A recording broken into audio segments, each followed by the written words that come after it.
Mike V, you were absent last time, so welcome to the Heron Heads podcast. My name's Julio, and I will be joined shortly by Jose. Dave was at the game, so we will excuse him tonight. And Chris is painting the town red, so we will also excuse him tonight. But wanted to hop on so we can talk about this crazy match that just finished up 2-2. The MLS season has kicked off, and Inter Miami escape Chase Stadium with a 2-2 draw after going down to 10 men early after a Toto Aviles red card, a questionable red card that we will discuss at length, I think, tonight. But shout out to our chief Heron Heads, Chow and Marivi. Thank you for your support. If you'd like to support us on Patreon and you enjoy the show, follow the link in the description wherever you're listening. You'll also find a link to our Discord channel or Discord server and merch store. So check those out if you guys are interested. But what a crazy match. Get started off early. Inter Miami looked great. Earn early corner. They do a short corner technique, which I typically am not a fan of, but they do it. They do an excellent routine where David Ruiz gets the short corner from Messi, passes it back to Messi. Messi hits it to the top of the box where Alba's waiting for him, if I'm not mistaken, who plays it back to Messi, who's cut into the box. Messi plays it across net, and Toto Aviles, who's up for the corner, taps it in. And the unlikeliest of first goal scorer of the season for Inter Miami bags the first goal. And things are off to a flying start. I believe it was minute 5 or 6. And you're thinking, wow, this could pretty much not have started any better. Inter Miami looked really good. They were playing in a way that we haven't really seen an Inter Miami team play. There was a lot of long balls over the top. Very early, Toto Aviles switched the play from his position at like right center back way over to the left wing where Jordi Alba was very advanced. And that's something that's been open for years since the stars of this team have been put together. That switch of play has been open constantly. And for whatever reason, Inter Miami has never really been bold enough to try that play. It's usually been worked across in single point movements, and it's been short pass to get to the other side. But tonight we saw some long balls played over the top that I think really opened New York City up early, and that created just so many more opportunities. Now, I will say from the get-go, while we were still with 11 players, there was a lot of, hey, Jose, there was a lot of gaps in our defense, and New York missed some of those gaps early. And even the commentators mentioned it. They were, if that ball had been played a little bit better, New York would have been in. But early on, we were okay. Nothing egregious happened. And then the Aviles red card. Jose, do you think it was a red card? I don't. I think that it was. I think it's one of those things where you see Toto doing something and he lunges and it's like, all right, again he's lunging. It's always an iffy play with him, right? It was still iffy. I don't think it was like a clear no, but I'm also a fan, so I don't know where like that puts me on the scale, right? Of being a truther in this situation, but like, yeah, I mean, I the thing is that Toto is already kind of getting on my nerves, right? Because he's always in this situation. It's just it just always happens to be him, that's always in this situation. It's such a high it's such a high pressure play that it became a red card, and you're like, damn, man, like that totally threw this game out the window at that point. Because up until that point, I felt like we're gonna win this game, right? It's not because of anything crazy, just because I felt like we're in a good standing. We're like, we should win. I thought we looked great. I thought we looked great early. Like, honestly, I think our attack looked really good. We looked really sharp. The defense, again, had vulnerabilities were showing. There was a lot of space between the defenders. I think they were playing really wide and they were playing really high. So New York was able to run off the last defender very easily, it seemed. And that was a common theme all night. At first I thought the Aviles foul. Well, I thought it was a foul at first. And then after seeing replays, I was like, that's kind of really close. Yeah. But the ref was in a really bad position to call that. He was trailing and sort of directly behind Toto rather than off to the side where he could see the whole foul take place. They obviously reviewed it to make sure it was a red card, and they didn't have him double check. So there must have been enough there, but I thought it was maybe harsh. And then we were, I guess, in a way unlucky that it was called outside the box, because eventually they did score directly off the free kick. If it had been called in the penalty box, it would have just been a yellow. Well, I say just, it would have been a yellow and a penalty rather than a red and the free kick. New York scored directly off the free kick.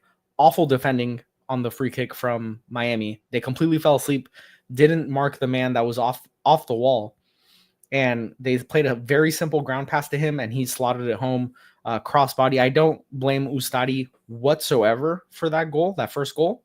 And Ustadi, generally speaking, I think cemented his place as a starting goalkeeper for this club for the foreseeable future. I thought he had a really good evening despite allowing 2 goals. I think he's I don't want to say he's absolved of fault for those 2 goals, but I think he showed a lot of solid. Wanted to see from Drake. He played sweeper keeper really well. He came out like at very good times to help the defense out, and he was solid. Made really good saves, like very good saves immediately after going down to 10 men. He saved a long shot that was on target, and then he saved a point blank header, which is something that we at one point grew accustomed to seeing Drake do, but then he sort of stopped doing that. So I thought Usadi was very good tonight again, despite allowing 2 goals. But yeah, the defense on the free kick that was ensuing the Toto red card, that set piece defense in general needed to be cleaned up. There were some very dangerous opportunities for NYC off those free kicks, but our attack, it looked good. And then we went down to 10 men, and it's really hard to assess how good it looked. Fafa also down very early with a apparent hamstring injury. Obviously, we don't know for sure, but I can be sure that we'll get news on that in the next 24 to 48 hours. It looked like a hamstring. He grabbed right at the back of his leg, immediately called towards the bench. That really sucked because I thought Fafa was one of our better preseason players. So that stunk. I forget who came on for him early. It was let's see. Robert Taylor. Robert Taylor. Yeah, Robert Taylor. He was fine. Very, very pedestrian 6.7 output. Very fine. He was very fine. He wasn't but that's what I dislike about him. He's never gonna be I don't know. People love him. I've never been crazy about him, man. I don't think people love him. And I will be the first to admit he's an extremely streaky player. Extremely. And he has been in a cold streak for over a year. Yes, it's okay. That if it's been over a year, is it streaky or is he just a bad player? Yeah. You know, but I will say I don't think he played much last season. No, he did not. No. So that also, I guess, in his defense, he had no runway to really get into form or any sort of rhythm. Let's get into man of the match. What are your thoughts on that? It's got to be Messi. Obviously, no, got to be Messi. Messi, obviously, but then obviously Segovia for the second goal. So yeah, that's easy. 8.8. Because obviously Toto was worse because he got a red card. Oh yeah, we'll get into despite getting the goal. Correct. Yeah. 8.8 for Messi. Segovia 7.7. Felt like Messi was just out there. Oh, Messi was great, man. Messi looked so good. All preseason he's looked good, and tonight again he looked so good, man. It was such a waste of a great showing for him, Genuinely. That red card just waste. And even in spite of the red card, how many chances Messi specifically set up? And no one finished them. XG for us in the whole game was outrageous. Well, how much do you think? It's probably not as much as you think. It, Well, it felt like more watching it. It felt like more. I want to say over 2. Yeah, 2.34 xG for us. That's a lot of XG. It felt like more. That's a lot of XG though. Luis Suarez had XG's finicky. yeah. But Luis Suarez we had had like a very beautiful clear setup. chances. When they did Oh the my cross, goodness. I was From like, oh, Kremaski, man. who Yeah. was played in by Messi, and then Yes. the Redondo one. And then towards the end? right at the end of the game, the Redondo. I mean, that was another. That Redondo one. Look, Oh both my of them gosh. weren't. I'm not gonna say they were both like gimmies because they weren't. No, but Suarez needs. He has to do better. Suarez was falling. Suarez has to do better. Yeah, I'm sorry. Like I know. he has to do better. Because here's the thing. I'm gonna apologize for Suarez. I'm not gonna lie.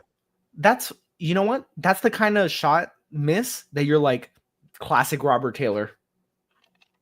100%. But you know what? Suarez is our striker. He has to put that on frame. Yeah.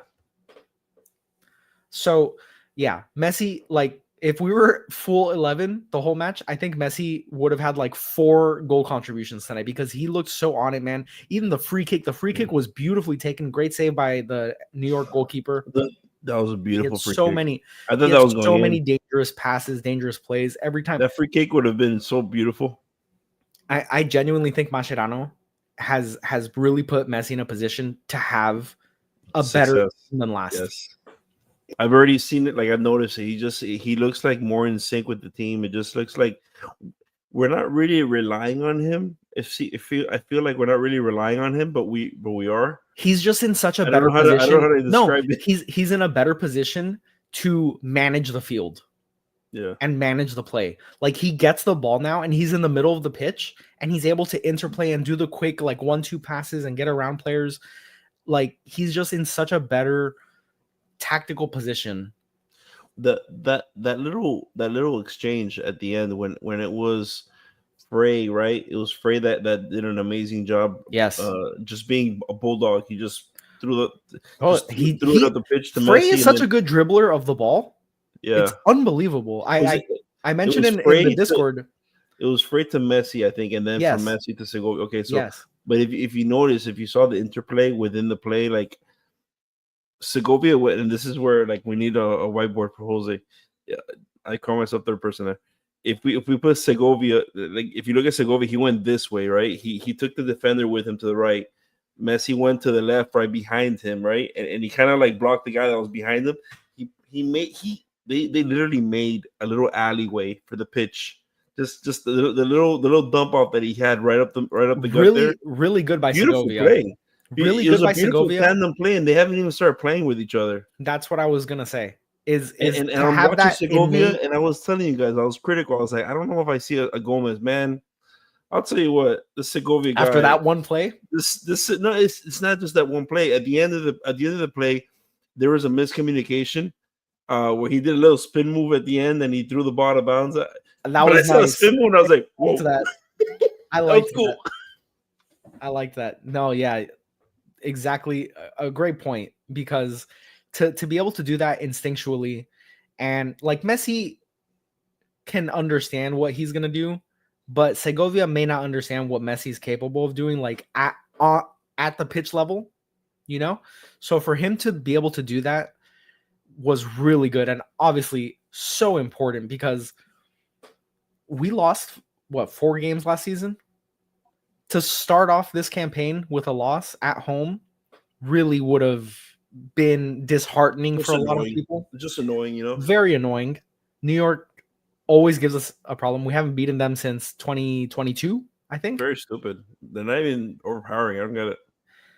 Well, when we play at their place, their pitch sucks, so that's half the reason. and then also like our current cast only joined us in 2023, was it? I don't remember at this point.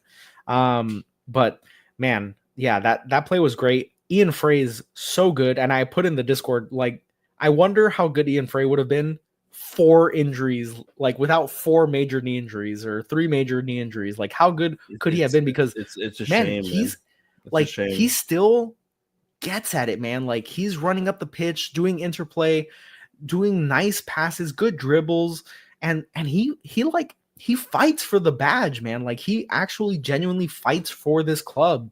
and goes at it, man. I love it. I love seeing Ian Frey out there, and I hope we're able to see it for an extended period of time with good health, because man, to be able to fight back from what he's fought back from, it's so impressive. It's so impressive, and all credit to him. Like, full credit to him on that last goal.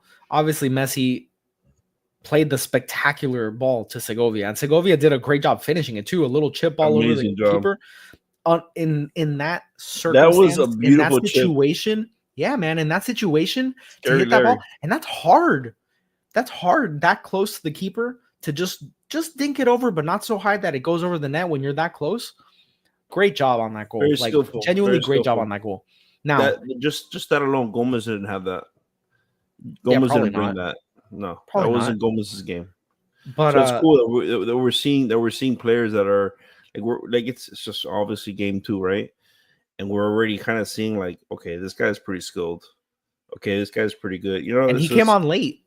Yeah, he came on I say late, but he came on in the 59th minute for Luis Suarez, which I thought was good by Mascherano. It was, and when he did it, I was looking at it and I was like, it's a good idea because there's a red card and he hasn't made an impact in the second half. I felt this is a time when you kind of need young guys more than anything, just to fly around and not covering extra not make ground. Us feel like we have 10 guys out there, right? Let's at least feel like, hey, we have 10 guys, but we're a little bit alive. You know what I mean? So it was a great job by him, man. Yeah, and as far as New York's second goal, I couldn't believe Alba was the one that turned it over the way he turned it over and gave the ball right to a New York offensive player, attacker, and he just waltzed right in and scored. I was shocked that it was Alba. I literally, was a bad one. I was there watching on my phone. And we almost had another one too. We had a number of these. Noah Allen had an interesting one. Yes. Don't deflect for your boy Jordy. But I'll get to Allen. Allen. So I'm there. I'm putting my kid to sleep. I have the game on my phone. A tip for when you need to do things away from your TV.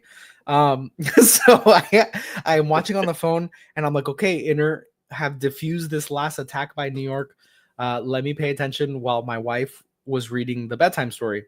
So I look up, and we're, all right, we finished like another page. She turns the page. I look back down, and all of a sudden, New York scoring. And I was like, what just happened? I don't understand. And then I couldn't believe it when I saw that it was Jordy that turned it over. They're not good. That's the thing. They're not good. They needed that from us. You know what I'm saying? Like we needed to make stupid plays to give them great opportunities. That's what I felt like. I never felt like they were like building it offensively or anything. Well, even if you look, so at the end of the match, Apple showed the momentum chart, and it was mostly pink. Yeah, I mean, I never felt like I don't get it, man. Jesse, this is a great question. It's a great question that you don't know the answer to. I don't know the answer to, but I'm gonna be honest with you. I hope 55. No, man, come on. Oh my god, I'm tired of this guy, dude.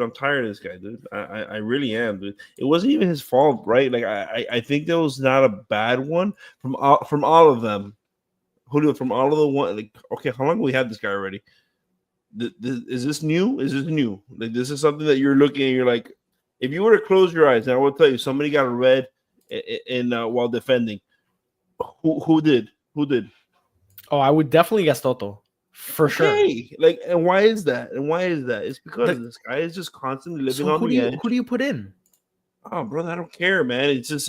But we do care. We do this care. Is just a liability. But someone, the next player down from Toto Ian Frey, also a liability. Put Ian Frey in there. Put Ian Frey. Listen to me. But no Allen. I don't care. No Allen was already there. Listen, I don't care. I love Ian Frey, but he can't play every single match for us. Oh my God, it's just like, and I don't think he's better than Toto. That's the thing. I think Toto's better. Yeah, that's the point. Is the point is that he's such a liability. Really quick. The suspension will be one game for a red card. And he is eligible to play Tuesday because it's a different competition. Everybody seems to enjoy that. I'm saying this is very good. Everyone, one person. No, that's one. I The think royal Jesse's they. enjoying that. I think that this is a lot of stuff right here. Two I feel like people. people are very excited about that. No, Toto is not out for the champions. Speaking of least of the match, who is it? Toto. He got a red card. That tanks your rating. We know this. Okay, but who will be yeah, that was an obvious one. Like, but who will be the second least of the match? Think about it. You haven't even spoken about this guy. David Ruiz. Yeah. 6.3. Yeah. Dude, he got subbed off early as well, no? Yeah, he got subbed off in the 27th minute. Did you ever notice him at all? No, not at all. It's like that's why I said his Ian name. Frey got in there, and guess what? Ian Frey made so much more of an impact. What do you think about that? Suarez worst of the match. He had that missed opportunity that I think he'll want that back every time. They don't call him a pistolero for nothing. So I'm pretty sure that that had to sting. Yeah, man. But he's getting older, man. That was also a little bit of an athletic. He needed to put a little more athleticism into that shot. He doesn't have it. That's the thing. Yeah. So I don't know if we're ever gonna possibly expect that to go in for him. You know what I'm saying? I don't know. Like, when is the last time you saw him slide and do a kick shot like that? I don't know. I wouldn't say I would expect it to be. I would expect it to be on frame. Like, when has he done that for us so far? Like that kind of a play. We know he's done that in the past, but I'm saying right now, what can we expect? I mean, whenever he's gotten it whenever he's gotten the ball in somewhere in the box, he's had somewhat of control, right? Where he's able to set, kick, some sort of you know what I'm saying? So it could be bang bang, but the moment he has to slide and do an acrobat, look like Redondo's miss. He was leaning left, shooting right, and he missed it completely right. Redondo also he was going like this, like I don't clear Redondo's name either. No, he should have gotten that one. He's young enough. He slowed down, received the ball. Like he was not out of sorts like Suarez was. No, to your point, correct. He needed to put that on frame. He slowed down. He was in the perfect position, wide open as far as a professional player of any sport, wide open, and he just pushed it wide. Suarez, I get it. It's a difficult ball that's to play. That's what I'm saying. The ball skipped I don't up, give a pass. The ball skipped up right. It skipped up right before Suarez got onto it. But I mean, come on, like my counter argument. Shot, I'm gonna tell you right now, if Suarez had the shot Redondo had, who do you think would have put? Do you trust Suarez to make that, or yes? Redondo? Which is my point for Suarez's miss is that any other player you're like do better. Gomez last year was the guy that would do that kind of stuff. Honestly, my grand point is that Suarez is exactly who I want getting that ball, and if he's going to be putting it into 6 rows deep, that's not good. No, because who else is going to be on the end of that? No one, really. No, not right now. So maybe Allende as he gets more into the club. Yeah, Allende and Obanda was Segovia, announced. I guess now. So I think Obanda is set to join in the summer on loan. That should be so fun. He could. Yeah. I think we just signed them. Right? It was announced today. It was announced today, but I think he arrives in summer. I don't think he arrives right now. I think he arrives in the summer window. Because we could have definitely used a guy like that. Just another presence up front, man. Yeah, I mean, right now we're functioning without a real backup striker. That's something that we talked about in the before the Orlando match. I think. Suarez had the shot on the G Motaland. Is that what it's called? G Motaland? No, it's not what it's like officially. No, it's not what it's officially called. No, I know, but I'm trying to think of a better player that would throw it into the 8th row. I'm trying to think about it. Maybe Gomez when he's not scoring, it's that far. Gomez whenever it's off. No, RT. No, really, RT is when it's off, it's off. He had a shot on target today. He got well, I guess. That's something to say. Yeah. Something we haven't spoken about is Messi with the yellow card after the whistle. Yes. Very argumentative with the match official, who was very upset in with the half too, and he was very angry in the half too. I think, man, like on top of Messi looking good, seeing that, I feel like the league should be afraid. Why? An angry Messi? Are you kidding me? Okay, he's angry today. That guy's gonna have a little mate. He's gonna have a little mate from will be done by Wednesday. It's fine. Sign me up is all I'm gonna say. Sign me up for angry Messi. Be like, oh, okay. Watch this. What I'm noticing, I'm not gonna give you a chance to affect the match like you did this match. What I'm noticing about watching him now is just like what's encouraging is that he still has a fire. You know, it's crazy. Like, well, it's like Alba. Like we see this from Alba a lot. All the time. We see Alba's it from always Suarez, but Suarez is complaining. Alba is like mad. Like Alba's upset at the lack of quality, whether it's a referee making bad calls or teammates being in the wrong position or playing the wrong ball. Constantly pissed off. He's mad, man. And I think it's generally speaking for the better, but we didn't see a ton of mad Messi, but I would love to see some mad Messi. Did we see mad Messi? I think against Orlando. Yes, right? Because they kept freaking riding his ankles. Yeah, it's a good thing, man. I mean, he obviously cares, you know, but it's just it just sucks because we are obviously projected to have a very high marks this year, and we're trying to get a lot of trophies and games like today. What do you learn from today, right? Like, what do you get away from this game? There's resilience, even though at 95 minutes, what were we texting each other at 95 minutes? I was like, these players are walking around like they don't care, and they just want this match to end. Absolutely. But when the moment came, everyone was locked in. Everyone was like, all right, let's go. So even though there was some very lazy passing, I mean, these guys have been running around for 90 minutes with one less player on the pitch. And there's one guy I was just watching, Julio, and I do like him, so I'm not gonna pretend like I don't like him, but and maybe Mike V is gonna get excited about this. Redondo, his passes were so lazy. I felt at the end there. Redondo was guilty of it. Alba was guilty of it. Allen obviously was very guilty of it. Busquets was very guilty of some very lazy plays today, and not just at the end. But there were a number of times where I thought Busquets, like, firstly, he sent someone to the nether realm with a little drag back move. Beautiful.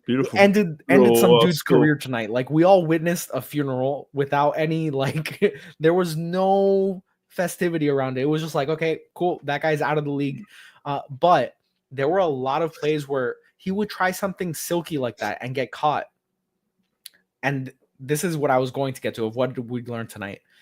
With 10 men, this result is acceptable, and it's a good result that when we look back in the season could have very easily been 0 points instead of 1. I'm learning. I just can't trust Toto. That's what I'm learning. Yeah. Because it's another year of the same stuff, man. So at this point, it's like this guy just doesn't learn. You know, it is what it is. Like, he can be better than the whole team, but if you can't trust him, you can't trust him. I agree. Card. And he gets the yellow card. You have to already say he's out.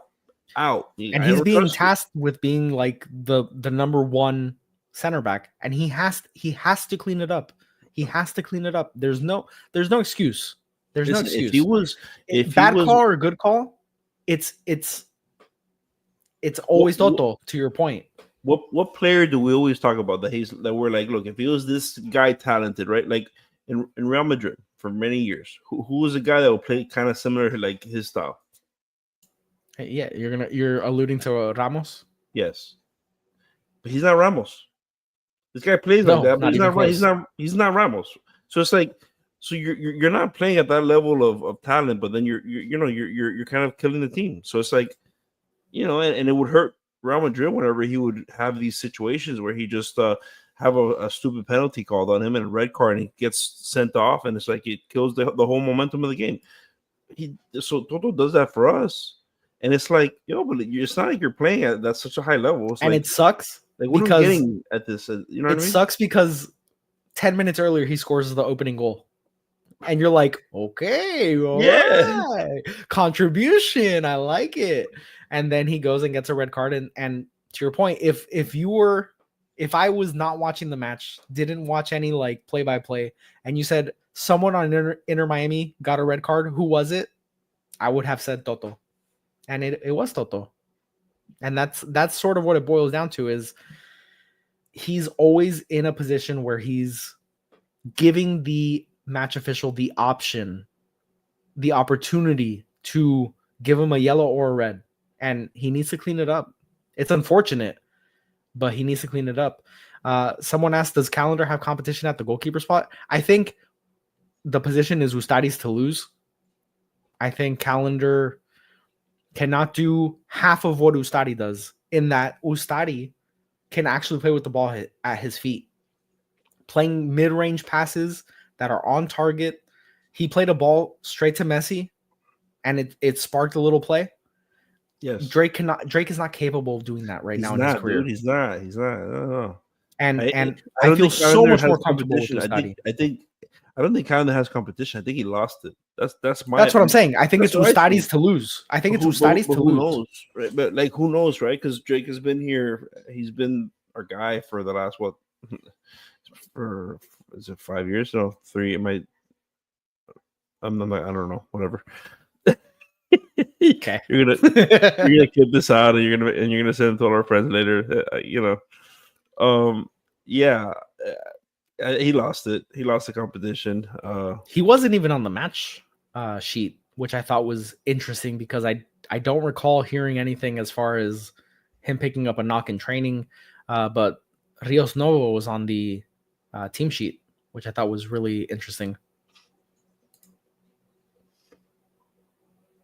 Yes, we did hear him, Henry. Yeah, Dave was at the match, supposedly chanting the loudest, the Messi chants. I doubt it. He said he lost his voice. He did? He did. Okay. He said he lost his voice. It could have been from screaming about the goal, or it could have been from chanting so loudly. We'll never know. Right. So we'll just go with the chanting. Yeah, somebody had written about we have a lot of people watching. If you guys don't mind, just hit the like button and subscribe. I never do it. Usually Julio's the one that does it. Yeah. Or two men down. All those things are completely free. It doesn't commit you to anything other than we'll probably pop up on your feed more often. God forbid we do. But that it would be very helpful. Yeah. Going back to your question, what does this teach us? Inter Miami have some fight. They have at least some fight. I really like what Mascherano is doing with Messi tactically. And before we went down to 10 men, I thought we looked really dangerous, and we were attacking in a way that I haven't seen in years, if ever, with Inter Miami, by not just incorporating short tiki-taka type passing, but playing long balls, which I think really, really diversify how we open up a defense. What did you think about Falcon? Did he play? I'm just asking about what he's going to bring him. He hasn't played. That's what you think. Will he help us? We're literally just talking about. Do I think he can help us? Players that we have. Listen, do I think he can help us? Yes, because getting a defender, as much as I appreciate Noah Allen's improvement, he's not a day in, day out center back 100%. because of size. A guy like that, if Maxwell Falcon can come in and shore up the defense, God forbid make Toto a better player, yeah, I'm optimistic about it. I have to be optimistic about it. Him and Toto, supposedly these guys are going to be like rambling wrecks, just out there. Just listen, they can be like the Kachucks in the Four Nations tournament. They can be the Bash Bros. Most people don't know what we're talking about there. But listen, you have to be optimistic, because so far we haven't been able to get a consistent duo at center back. So what are we doing if we're not being optimistic about Maxi Falcon? So I think you have to. Yeah. So Mash Brothers, I like that. The Falcon and Toto, this is Mash Brothers. That's I right. mean, I think that'd be so fun in the sense of like we're never gonna know what's gonna come. You know, Well, it would relieve. Well, you're talking about them being actual like people that are just bruisers, like two just Sergio never know Ramos what's is gonna back there, happen. but that don't actually contribute that much to a game. But if we are able to get to a place where we have a consistent duo at center back, it will relieve so many issues that this team has Yes, man. that it is so desperately needed. So I hope that he pans out and becomes a consistent player, because that will mean that they're performing at a high level, which is what we need. It was the greatest shortcoming of this team for the last 2 years. Dave thinks that we may be pivoting off of Toto. That's Thoughts? straight from the locker room. Dave's at the post-match conference. He's in the conference right now. I'm looking forward to hearing all of his videos that he talks to Macerano and asks him the really hard hitting questions. Yeah, I mean it'll be interesting to see the hard hitting questions. Or no, if we pivot off of Toto, what does that look like? Do we go to Lujan? Do we go to, we should see Falcon get integrated more, if for nothing else than seeing what he has to bring and has to offer. I thought Lujan did a pretty good job, saved a goal on his own by hitting the little back heel on a ball that was played across. Beautiful play. Slowed down just enough to hit it off the back of his heel. Massive in hindsight, because I can only imagine myself trying to attempt these things. Like, you would have pulled every muscle in your body.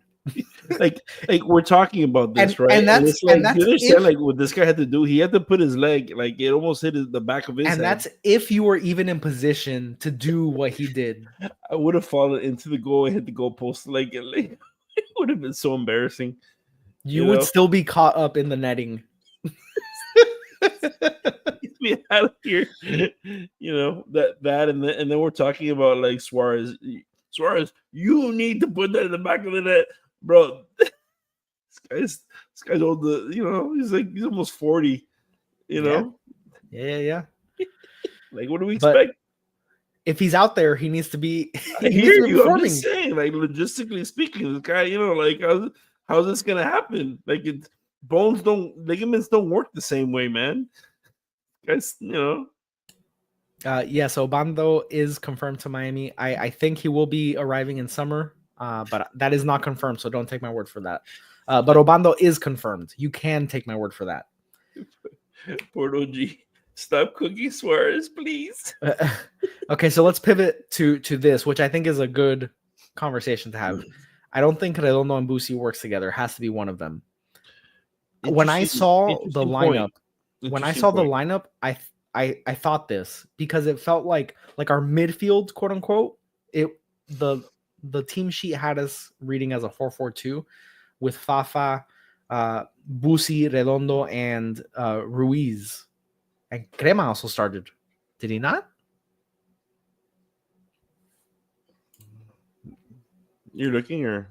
Yeah, I'm looking. Oh, no, Redondo was subbed on. Pardon me. So it was Fafa, David Ruiz, Busquets, Crema. Excuse me, which was fine. Then David Ruiz gets subbed off. Ian Frey comes on. Fafa gets subbed off. Taylor comes on. Redondo comes on. Chelo gets moved off. And Kremaski got moved to right back for a little bit, which we've seen weirder. But it left. Last year we saw a lot of weird. It left Redondo with Busi. And yeah, I agree that it doesn't work. It's too. I don't know, man. Like, that's the first time you say that.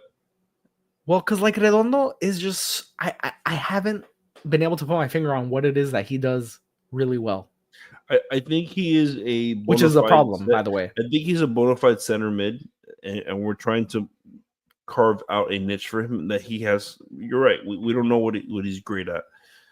I would say what he's great. What he gets into some hard spots and he's able to get out of them. For a big guy that he is, he plays pretty big. When he's aggressive, he can be.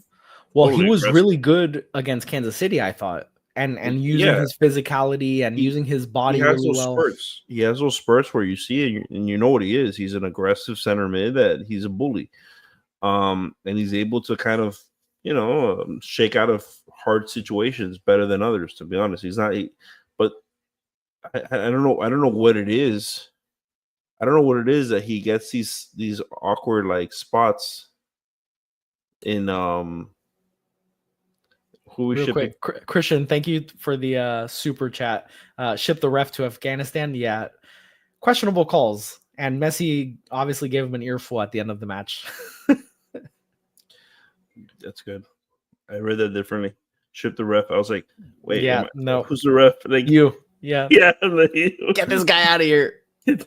Not many people are from Hialeah, so they don't understand where I was going with that. Got some PTSD there. Yeah.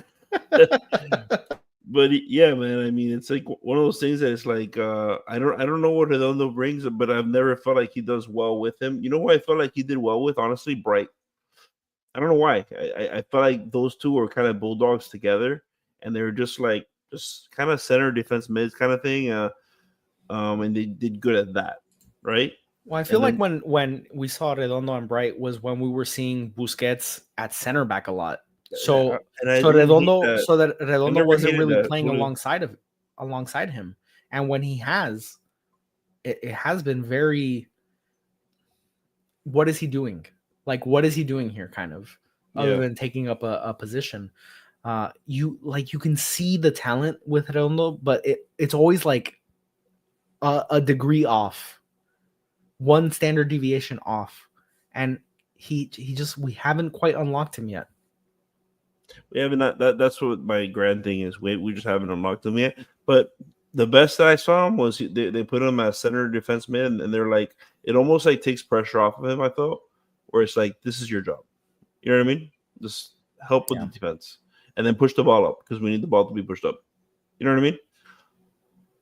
I felt like that was a lot of Redondo has the first touch of the Incredible Hulk. I totally agree.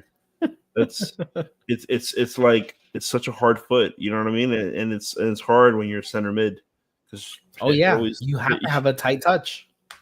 He doesn't, you know.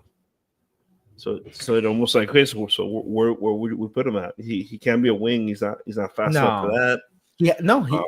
We have to find, and he has to find a way. Maybe they put him as center back, bro. Maybe that guy. Maybe I'm just saying, like, you don't think he'd be a good center back? You don't think he would be? No, I don't think he'd be bad. Well, firstly, I don't think they're just gonna move him to center back. Yeah, just do it. You know what? I mean, we put Ben right back, so who knows? If Tata was here, he'd be like, I don't have a pen that has a click, but he'd click the pen. He's like, qué interesante. Oh man, I agree. Bright was missed. I agree. I think we're high on Bright in the show. We're very high on Yannick Bright, man. He suffered. For those of you that don't know, he suffered a laceration on his leg in training before the Kansas City match, if I'm not mistaken. Why are most Inter Miami players except the Fantastic Four afraid of the ball? I think there's a lot of despite them playing together mostly for over a year now, I think there's still a lot of not intimidation, that's not the right word, but feeling that they need to play at a certain level since they're playing alongside these players, and also sort of concede ground and time on the ball to these other players, and I think that makes these players naturally tighten up. If I'm Toto, and I just got that red card, bro, I just ruined this game for these freaking greats. Like, I would be ashamed of myself, man. I would. I mean, yeah, I'm sure he's super Messi disappointed. Had this fantastic game, and I just blew it. Yeah, bro. But the thing is that at some point, it's like, does he care? Like, how many times has this happened already? I'm sure he does, man. This isn't a one-time thing, though, bro. Like, this has happened more than once. I don't think it's a lack of caring, though. Oh my god, it's just a lack of. Then what is it? It could be just like Redondo. No, it could be just like Redondo. It could be he's still not quite unlocked. He's still not quite there. The kid's 20 years old.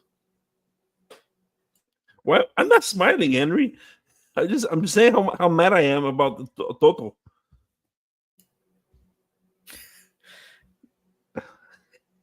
Unbelievable, man. Redondo makes the thing look like a ballerina. Oh, okay, the thing. I see. He's talking about Fantastic Four. Okay. Hey, he's making. Henry Mike V's making me laugh. Get mad at him. All right. So, what did you take away from this match? Because I feel like I've given my point, but what did you take away? Because you posed the question initially. My takeaway is no. I did say my takeaway is about Toto. Like I don't trust him anymore. That's my takeaway. My takeaway is that we have a lot of talent in Segovia. That's something that I want to explore more of. I've already felt the way that I felt with Rojas. I've always liked him, and I felt a little stronger about it now. And I was worried because last year I think he got another nick up right towards the end of the year, another injury. Who? Rojas. He's not on the team, so I don't. No. Sorry, we were just talking about him. The right back, the one that helped in the last goal that threw the ball over the pitch to Messi. Ian Frey. Sorry, I always mix the two.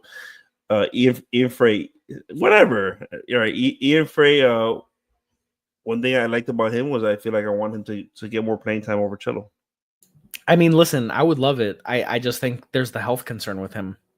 I know. No, that's why I feel like every regime has tried to limit his minutes, but it's like it's a shame because if in my world you put in Ian Frey, you kind of sit Cello down because Cello has his moments that I don't mind Cello, particularly if it means putting Ian Frey in instead of Toto. I'm for it.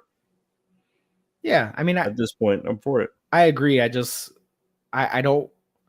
don't want it to be the reason that Frey then becomes injured, but also you can't play that game, right? Like if he's on the team, he needs to play. You have to play whoever you got. Yeah, I think the club just view him as rotational for the sake of his health. Yeah. So from this game, I would say you got Segovia, you got Ian Frey, that are ballers. You have Toto, that's he's a detriment to us now at this point. And Ustadi was good. Those are two good. Those are two good things to kind of come up with, and for sure at this point in the year. Is it a little bit of like you're kind of swinging the pendulum so quickly, just going off of one game? I don't know, but Segovia is you could tell he's talented for sure, and you could tell that this isn't the first time this happens with Toto, so it's not really just one game. And Ian Frey, every time last year he would play, he would just make an impact. Yeah, he had that goal streak at one point, right? That he'd just get in and just score goals. I think he had like 2 matches in a row that he scored a goal. Yeah, after having scored like 2 goals in his whole career up to that point. Yeah, he's such a fun player. I don't know if he's just coming into his own right now. I don't know what it is, but man. Yeah, I agree. We do have a lot of, like you said, we were down and it looked like we were out, and it looked like players were quitting, and then all of a sudden we just turned it on. So we still have that. Yeah, and that's what I was gonna say. Like that is something that the talent of this team is very palpable. Like it's very obvious that this team is extremely talented. It's the defense that, as always, just needs shoring up and needs more consistently solid players rather than a player that is always going to get at least a yellow card and an undersized, albeit very high motor player like Noah Allen. So hopefully that gets resolved. The next match is the second leg of the CONCACAF Champions Cup against Sporting Kansas City. As a reminder, we won the away leg 1-0. Away goals do factor in to the tiebreaker. So it was a good win. The second leg will be here in Fort Lauderdale. So we need to win or draw 0-0. If it goes beyond that, then the math gets into play because of the away goals. Jose can tell us all about that. another time. But that's the next match. That's on Tuesday. I doubt we'll do a preview episode between now and then, but we will be live after that match to break down all the action. Hopefully it's able to be played with a full 11. And the reason why some players weren't used or rotated out was for that match. So the reason why we didn't see Allende, I think, was very much because of the match on this past Wednesday and the upcoming match on Tuesday. What do you think about that, Julio? What's that? About the comment, Aviles had to make that tackle. What else? What else was he to do? Just stand there and let the NYCFC player attack the goal? I always, I do consider this whenever I see a tackle or a foul like that. And what is like the lesser of the two evils?